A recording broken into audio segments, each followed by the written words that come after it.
paraules que encomanen il·lusió.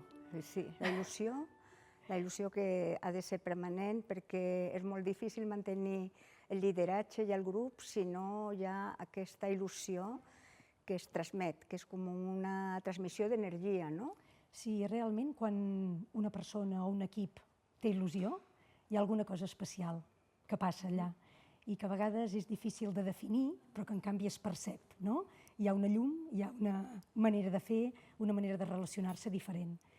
I per mi, de les coses potser més especials o més úniques de la il·lusió, és que la il·lusió forma part d'una part fins i tot molt privada, no? Molt íntima, que la il·lusió ve de dins, ve d'un mateix, que és molt difícil imposar-la, no? És molt difícil que et diguin il·lusiona't i que t'il·lusionis. No funciona així. Sí, però a vegades l'equip és un equip que per circumstàncies s'ha format i llavors la il·lusió no venen, potser pot tenir interès en la feina que té que fer, però no porta la il·lusió. No porta la mateixa il·lusió que potser té un equip ja format, que té el líder de l'equip, i llavors hi ha que fer aquest contagi, aquest aire que respira i dona il·lusió al que ve al grup.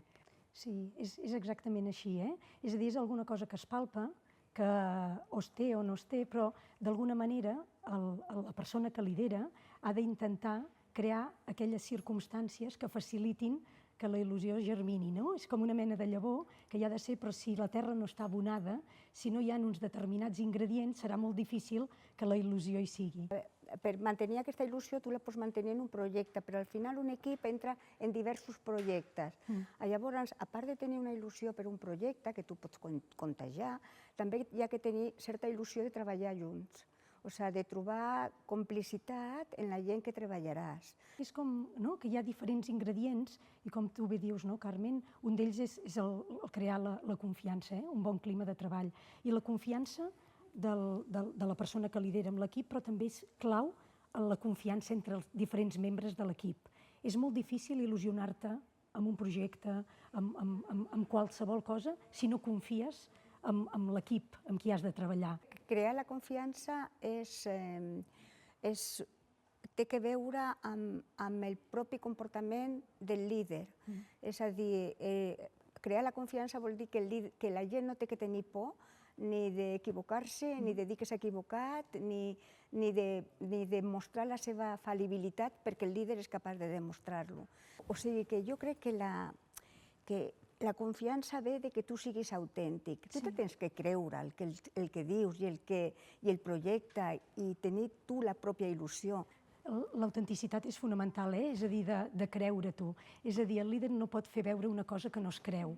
I l'autenticitat té a veure moltes vegades amb la coherència.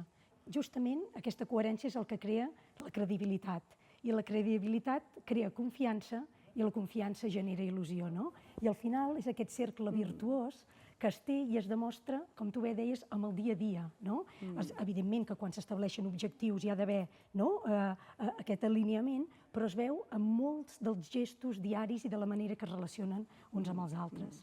Parlaves, Carmen, de l'error, del líder que és capaç de veure com es gestiona l'error o les situacions, diríem, de dificultat, I realment és la persona que de quina manera gestiona aquell error que pot venir de qualsevol persona, doncs com una oportunitat, segurament, de millora, d'aprenentatge, que és la persona, el líder, que no es queda centrifugada en l'error i que aquell error no el va retraient en el temps, sinó que d'allò ho positivitza, en veu què n'hem après, què n'hem tret, com ens sortim reforçats d'aquell error i de quina manera allò al final ens ha fet més forts, El model de lideratge és del comportament del líder, o sigui, la gent farà el que t'ha vist fer, no el que t'ha sentit dir.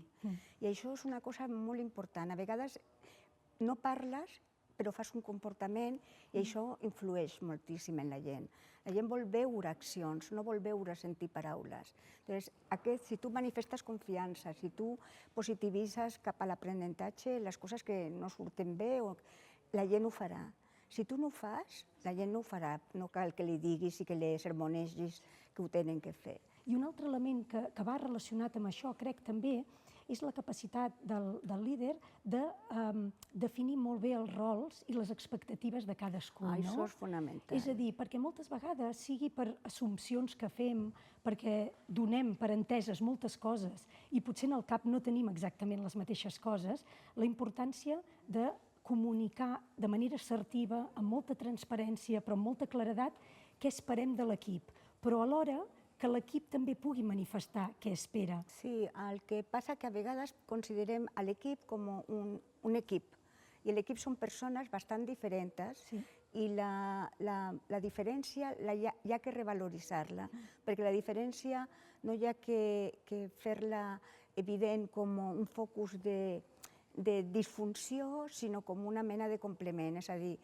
a tots es necessita per un determinat tipus de qualitats o de potencialitats que tenen, que potser els altres no ho tenen tant. Llavors jo crec que a part de l'equip com a equip, està el crear radialment el contacte amb els membres de l'equip. És a dir, no solament jo espero de l'equip tal cosa, sinó jo espero d'aquest membre de l'equip aquesta. O sigui, parlar d'una manera individual. Això que dius, Carmen, és fonamental pel generar il·lusió. És a dir, saber que els altres confien en tu, que saben que tu aportes valor i que ets necessari en aquell projecte.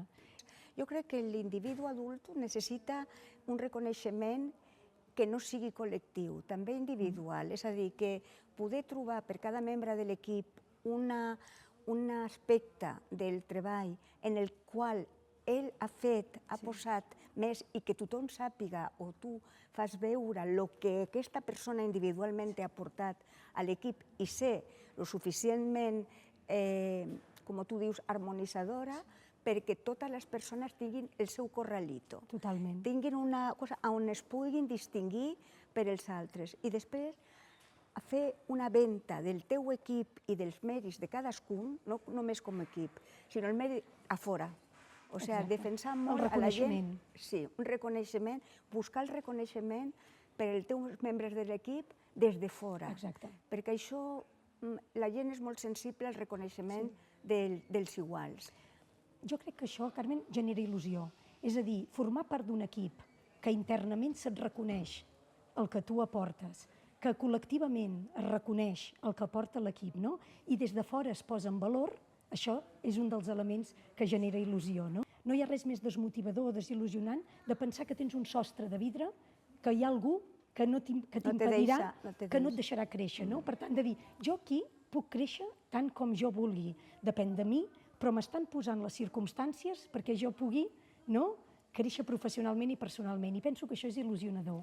Sí, el que passa que moltes vegades, inclús amb líders que comencen amb molta il·lusió, etc., hi ha com una mena de crisi, que és quan algun membre destaca molt, o quan el creixement del grup és molt important, perquè, clar, quan més s'apropa el líder el grup al teu lideratge, menys lideratge tu tens, no? I això t'obliga sempre a estar creixent. O algú que creix molt i detectes amb els altres membres del grup una incomoditat perquè algú està destacant.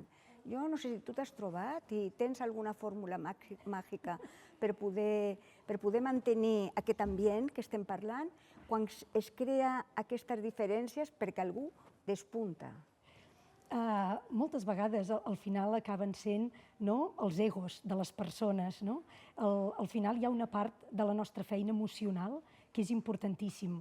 Ens sembla que som molt racionals i que estem a la feina des d'una mirada molt professional, i sí, però hi ha tota una part emocional que es barreja amb la part professional, que si com a líders no atenem aquesta part emocional amb el que moltes vegades s'anomena la intel·ligència emocional i som capaços de detectar això, ens pot realment esclatar com un conflicte. Jo al final, Carmen, acabo pensant sempre que la comunicació clara i l'assertivitat en aquests casos és el millor, que la persona que lidera al final el que ha de tenir molt clar és estar superamatent de com l'equip està reaccionant i en el moment que tu tinguis la sospita que alguna cosa grinyola i que no funciona com ha de funcionar, parlar-ne obertament, de manera assertiva. Sí, hi ha que tenir consciència, a més, que tu com a líder tens una posició determinada i no estàs veient tot el que passa. Això és cert. Llavors, si no parles amb la gent, et perds o caus en prejudicis del que està passant. O sigui que això,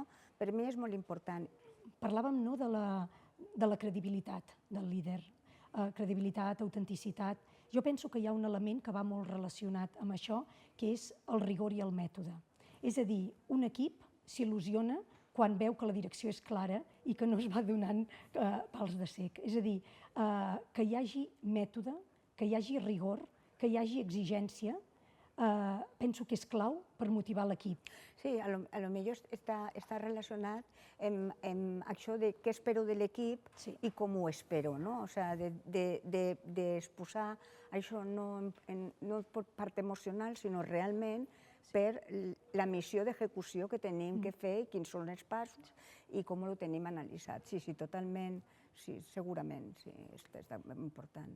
Hi ha una altra part que per mi és fonamental també quan penso en la gestió d'equips, que és paraules com el respecte, l'amabilitat, el bon fer. Jo crec que les persones treuen el millor de si mateixes quan l'ambient et fa créixer, quan l'ambient és càlid, quan l'ambient és de confiança, quan l'ambient és distès, que no vol dir que no sigui exigent. Abans havíem parlat de com mantenir la il·lusió. Llavors, quan tens un equip que està molt de temps treballant i potser con un projecte que és molt llarg, no és tan fàcil mantenir la il·lusió com quan l'has creat. No és tan fàcil mantenir la il·lusió. Jo no sé si tu tens alguna clau com revitalitzar aquest dia a dia d'il·lusió amb l'equip. El que és clau que genera il·lusió realment és que les persones tenen la sensació i la seguretat que estan aprenent, que estan fent un camí, que estan creixent i que, per tant, l'equip l'ajuda en aquest creixement individual i professional. Però clar, quan estan molt de temps en un determinat rol, potser consideren que ja no poden créixer aquí. I aquí la gràcia està en passar-los a un altre repte on puguin aprendre i créixer i tenir una altra il·lusió per créixer ells mateixos. Sí, jo crec que és un tema molt complicat als equips sèniors. No hi ha res pitjor per desil·lusionar és tenir la sensació que has quedat estancat. La sensació d'estancament o de dir que no t'està aportant res nou, ni l'equip ni el projecte. Llavors aquí s'està morint la il·lusió, quan el repte no dona més de si i tens la sensació d'estancament. Llavors aquí, entre tots, el líder, entre l'equip, hem de ser capaços de generar una nova situació que el que permeti una altra vegada sigui aquesta propulsió de creixement individual i col·lectiu de l'equip. Mantenir aquests reptes continus no solament en el que es refereix al projecte, sinó als individus dintre del projecte. Sí, i tant que sí. I no és fàcil, no? Si no tenim eines ni recursos per gestionar totes aquestes emocions, difícilment serem capaços d'il·lusionar. I durant el temps que va evolucionant un equip, quan va fent-se ja més llarg el temps que funciona, passen coses en les vides dels membres de l'equip. I clar, l'empatia de posar-se en la seva sabata aquest parell de mesos que té aquest problema familiar o el que sigui és clau. Voler oblidar tota aquesta part de dimensió emocional i personal i aspirar només a la part professional fa més petit l'individu. I aleshores potser tindrem bons professionals, potser tindrem gent que farà un horari, però no tindrem gent il·lusionada, no tindrem gent motivada, apassionada.